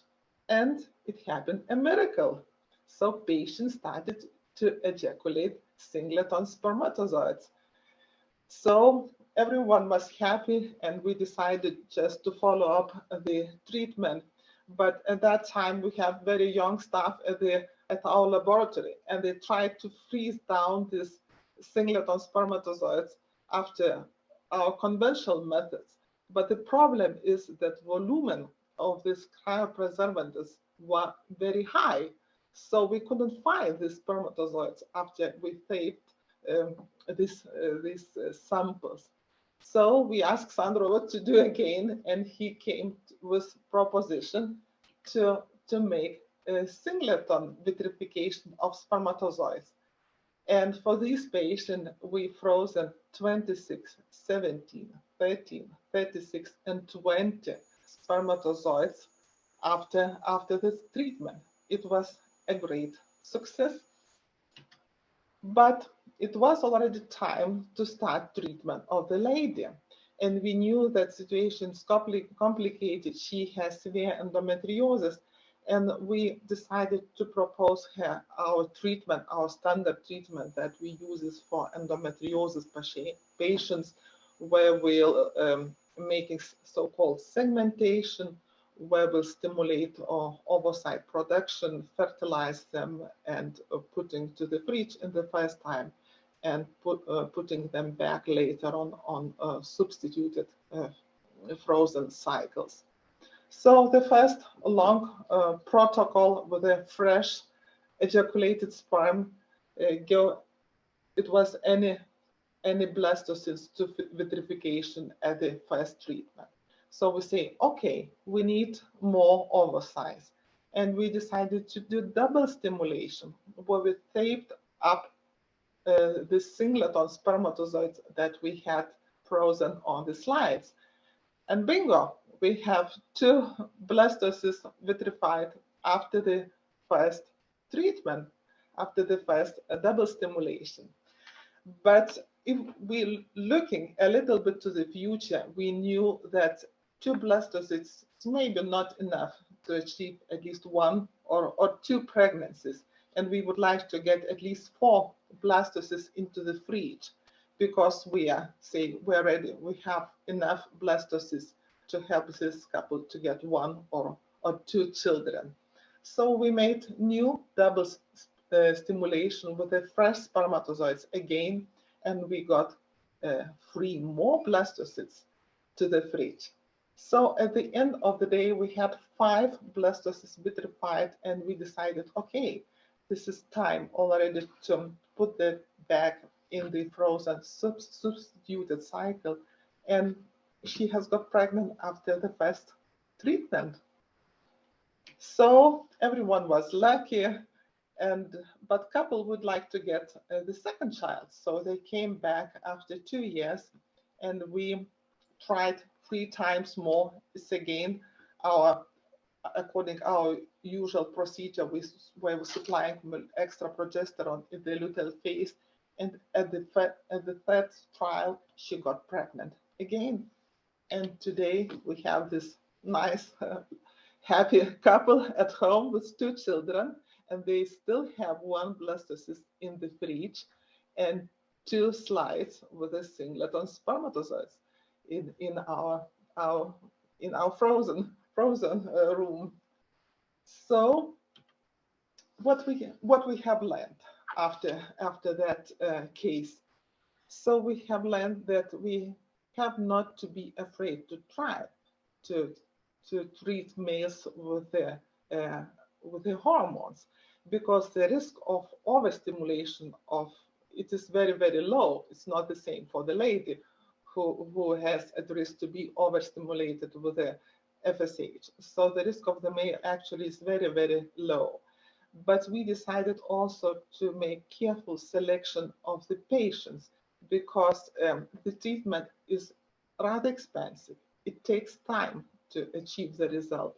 So we decided to concentrate actually with the males who has or not any sperm in their ejaculate. They have non-obstructive azoospermia or very severe cryptospermia, or just only singleton spermatozoids in the ejaculate or in a TISA tissue. We would like to do things properly, so that is why we would like to know how it's going with our treatment, and that is why we're following this patient very close. They are making hormones analysis every 4 weeks and also after the treatment. In that way, we can keep testosterone levels in that on that level that we would like to have, and together we exploring the effect of FSH stimulation. And it's again, we do not believe that in these cases we will get a lot of spermatozoids in the semen analysis. So laboratory actually have to be prepared to freeze down these singleton spermatozoids. And I'm proud to say that all laboratory staffs in our laboratory is able to do that today. So we have any problem with that. So if we are looking to a little bit to the future, I believe that after some years, after 5 or 10 years, I believe a lot of clinics in the world will produce this treatment for the males. And maybe it will give possibility to the clinics to reduce the number of ICSI procedures. Because we just, at the beginning of our journey, we are exploring which kind of medicine works, how long we're supposed to treat, which regimen, which doses. And maybe if we are lucky, so we can use from the ICSI treatment to maybe to IVF treatment and further to IUI or maybe to wait natural conception if we are lucky. So at the end of the day, this work is a hard work and it's a teamwork because all the staff groups are prepared and collaborating and working on these cases. Also laboratory nurses who are informing and telling patients about medicine and dosage, and of course doctors and secretaries who is booking meetings. So on that, I would like to say thank you. Thank you very much, Rita.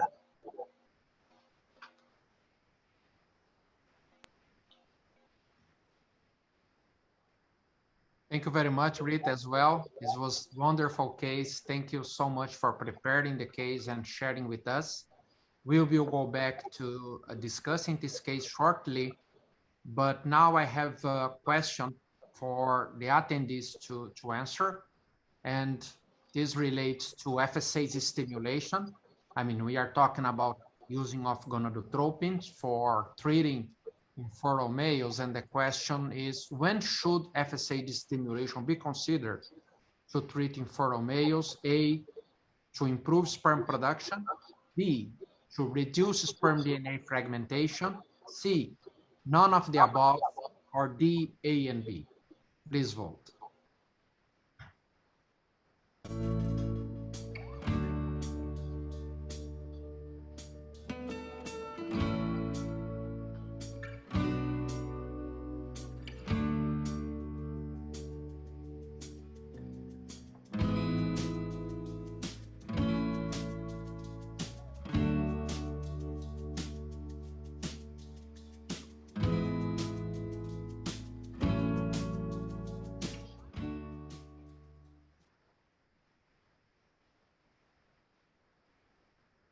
So 47% responded to improve sperm production, none to reduce sperm DNA fragmentation, and 47% both, actually. I think they are, it's kind of split between sperm production and both conditions. I invite both of you, Peter, Rita, to comment on that. What is your I can take about the responses? So I can start commenting. I think it's interesting that nearly 50% agreed about the fact that FSH stimulation might be considered in males with low sperm semen count, and also to reduce sperm DNA fragmentation, because this is definitely what we know. It's in the literature that FSH stimulation reduces DNA fragmentation, but obviously we have some opening papers on this. We need more evidence, but the evidence is coming there. Now, as regards improving sperm production, I don't know whether all of you know, but in Italy today, FSH is reimbursed for males with unexplained infertility with FSH levels less than 8. So for long-term treatment, so this process already started in Italy. We didn't go this far yet in Denmark, but I think a lot of novelty will happen for male treatment, and I think Sandra and I have the hope, obviously, that by using hormonal modulations, we will be able to move our patients from ICSI to IVF, from a IVF to IUI, and maybe, hopefully, for a lot of these couples, from IUI to spontaneous conceptions. This is the idea, because we have had all these years, again, as I showed in my lecture, in which the male was just a semen blob, and no one actually did a lot except of using this old testing method from 1916. And we now see that maybe we should compare the infertile male more to what we're doing to the females, because again, it's the same gonadotrophins. It's FSH and LH, or I mean LH activity, like when we boost with HCG. It's these two important gonadotrophins which monitor semen production. And as Rita was saying, the good thing about the male is there's no risk of a testicular hyperstimulation syndrome. Definitely not. Okay, we can go high in endogenous testosterone, but we avoid this by monitoring the patient. So for me, this is a completely new big field opening. And just for our unit, I usually say that if we go back 7 years, well, we had the same way of handling our males, but now, so you know, the first consultation with a male would usually take you maybe 5 minutes, because you would review the semen sample and have a discussion about medication, etc., the history of the patient. Now we really spend significantly longer time. We go in depth. We look for varicocele, we do ultrascan of the testis, and we go into the medical history, and also the whole idea of diagnostic biopsies, etc., to choose those patients who might benefit from hormonal modulations. Please also note, as Rita was saying, that this is now long-term treatment. You can see, in general, we would treat these patients with first usually 4 to 8 weeks of HCG, and then majority of patients would need FSH supplementation alongside the HCG. So usually it would be like from at least 4 to up to 6 months of treatment. So it's a long-term treatment. So for me, it's very exciting.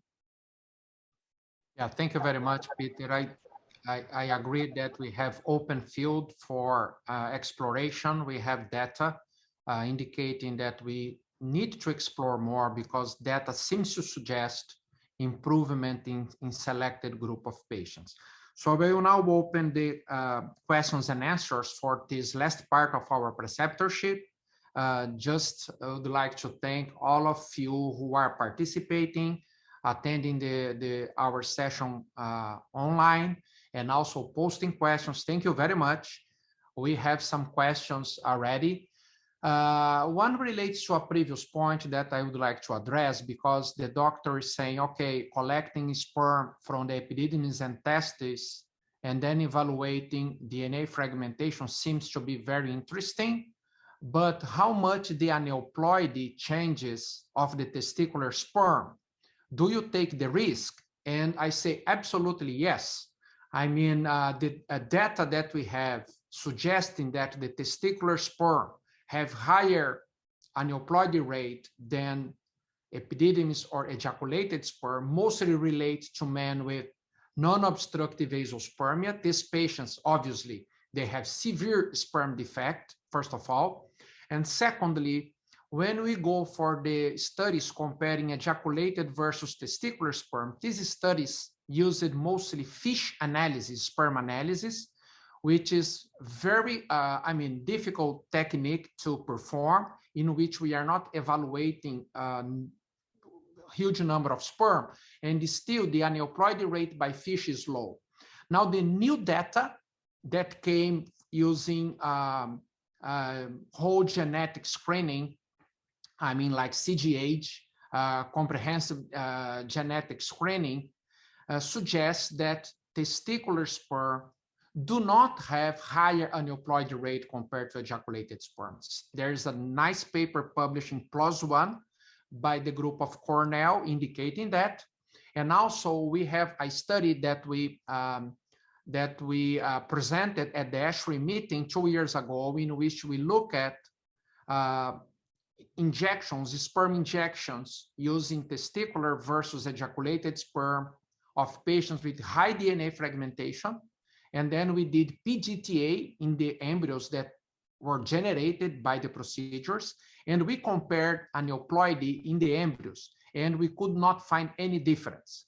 More recently, the EV group presented a paper in JARG, in which they again showed no difference in terms of increasing aneuploidy by using testicular sperm in patients who have both, I mean, like high DNA fragmentation patients, for example. And they showed that actually using testicular sperm, they could achieve better blastocysts. I mean, I will not expand on that, but just to make it short, the aneuploidy does not seem to increase in these patients. So I think it's worth considering that. Concerning measuring now to Rita, because you highlighted, and I mean, I thank you for sharing the case and highlighting the lessons, including the monitoring, because you showed that, first of all, the testosterone increased too much, going above the ceiling level, and then you kind of tailor the treatment properly, and you achieved the results, keeping the hormones within the range. But the doctor here is asking about any other measure like 17-hydroxyprogesterone, suggesting that could be a surrogate measure for intratesticular testosterone. So, I mean, do you go for any other things, or testosterone is the metric that you use for monitoring HCG stimulation? Actually, I have looked at the studies, and usually this testosterone, actually it's not very many studies that measuring hormones level during the treatment. The most of studies that exploring FSH, they just prescribe medicine and looking, or is this some improvement in sperm concentration or not. I'm not sure which effect can have 17-hydroxyprogesterone in the spermatogenesis process. Maybe Sandro, you have any dates? I have not read any articles, but it's again, I think it's so new, this treatment. We're just starting just to find something, and we know that at least we need to treat from 10 to 18 males to achieve one pregnancy.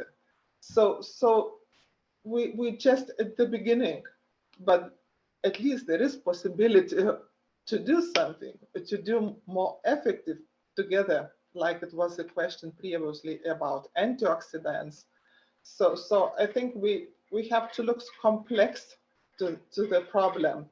And of course, we have to remember about the female situation, because your older lady is, your worse oocyte quality is. So we know that there is some genetic situation, some DNA fragmentation, and can have influence to the pregnancy result. So if honestly, I don't know about 17-hydroxyprogesterone or some other markers, but at least we would like to use the method that is simple, and normally it's a blood test, and gives the answers during the treatment. And of course, we also following the patient with every 6 months with the ultrasound to see what happens in the testicles during this long stimulation. Thank you very much, Rita. I mean, the 17-hydroxyprogesterone, just commenting on that, because there are some, papers suggesting that it could be better than the total testosterone for monitoring intratesticular testosterone. Obviously, we are not extracting the tissue to measure intratesticular testosterone. This is impractical. So we need to rely mostly on the total testosterone. The problem with total testosterone is that the circulating levels, and the free testosterone is actually the testosterone that is active. But the most important thing for the spermatogenesis is the testosterone made inside the testicle, because we know that the intratesticular testosterone is approximately 100 times higher inside the testicle than in the periphery. But what we do, we measure in the periphery to check if there's increase, decrease, and we have pretty good correlation between the 17-hydroxy and the total testosterone. I have been using both for academic purpose.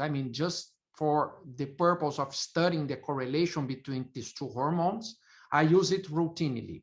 And I found pretty good correlation, except in obese patients. In obese patients, we have, let's say, in certain cases, borderline normal total testosterone and very good 17-hydroxyprogesterone, meaning that, the obesity is making this assessment of total testosterone a little bit more complex. And in several cases, you are achieving good intratesticular testosterone, considering 17-hydroxyprogesterone as this surrogate marker. And you perhaps adjust your treatment by increasing HCG dose based on the circulating total testosterone. You might be adjusting, too much, giving too much. In certain cases, what I see is that the 17 is already very good, the circulating total testosterone suboptimal, and then in obese patients, I feel there's a role for 1708. But there's a question, I think, for Professor Humaydan, which, for several andrologists actually participating in this meeting, reproductive urologists, that they are not very familiar with the ovarian stimulation protocols. And Rita showed the dual sting. Actually, if you could enlighten us on what's actually the dual sting protocol, and also along these lines, you change your approach as a reproductive medicine specialist in terms of the ovarian stimulation when you face a severe male factor infertility case. You change the ovarian stimulation, you think about overstimulating this patient. I would like to hear from you actually this important, partnership with reproductive urologists, how we can optimally treat our patients. So I think the lessons that we learned actually came out of what you and I and Carlo Alvici and the others did inside the Poseidon, specifically the ART calculator, which gives us a very good estimate of how many blastocysts do we need from a specific age group of a lady. So this changed our policy in patients, specifically in patients like this, but also other patients, in terms of accumulating blastocysts before we start doing the transfer process. So we could have patients with a very low ovarian reserve or quite low ovarian reserve, and she is 29 years of age. And in our hands, and also in the hands of the ART calculator, we would know that we would need 2 to 3 blastocysts from this lady to have 1 euploid blastocyst.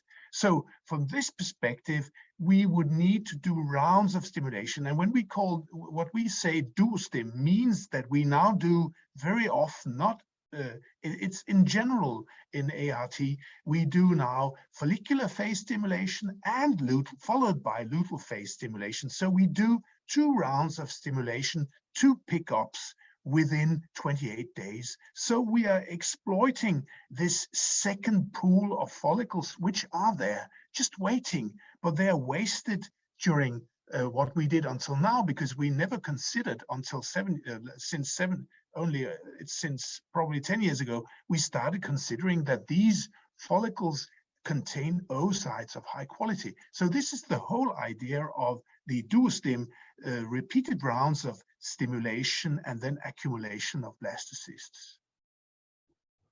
Thank you very much, Peter. Time is running fast. We are almost reaching to the end of our preceptorship today. I would like to thank you very much actually for hosting this session in Denmark. I think I have seen here many comments for many participants congratulating you for the presentations, for the discussions. So I think we had a lot of information, and it's a fantastic way to end this year's preceptorship with this fantastic live session. Thank you so much, Rita, Bettina, Peter. I will handle the session over to Peter and Rita and Bettina for the final comments, and then I will go and close the preceptorship after that. So thank you very much. And I'd like to thank, first of all, Sandro for being an excellent chair and a very good friend also. I'd like to thank Medea for the support from Chloe and Alessandro. They have been very patient, especially with me. So thank you for your great help during the preparation of this session. And then I'd like to say that I hope that we were able to show you that we are gradually opening now a complete new world for reproductive endocrinologists. And we need, in many cases, in many countries, we need to take the responsibility ourselves to look into the male. The male is not just a semen blob. The male is a full person. We need to look into his lifestyle, his weight, etc. And modifications can be performed to increase not the sperm quantity, but the quality of the sperm in terms of a reduction in DFI. We also saw today the elegant, I think very easy and elegant way of doing testicular sperm aspiration. This was now for a NOA patient, in which we all agree that the retrieval rate is probably not the highest, but this is as good as it gets when you do non-invasive, when you don't do non-invasive surgery, you could say. We also, and I think this is important for all of you who do this kind of treatment, you need to go into single sperm vitrification as shown by Bettina, and very elegant, and specifically the idea that you can actually retrieve the sperms again in comparison when you do the standard freezing method, in which the volume is so great you will never be able to find your sperms. So we will avoid repeated teaser in these patients. Now, I think having said so, we also saw the case by Rita, and I'd just like to remind you of a very recent publication we did with Sandra Esteves also, in which we were monitoring, or we were hormonally treating 8 non-obstructive azoospermic patients for a mean of 5 months with HCG, FSH, etc. And we actually achieved 4 live births in 8 of these couples, which from my point of view is a very good achievement, because these guys would never have had any other chance than using donated semen. So the door has opened to a new world, and I think we all have a lot to learn, but for the benefit of our patients. Thank you. Thank you very much, Peter, Rita, and Bettina. Now I would like to conclude the preceptorship with some final messages for you.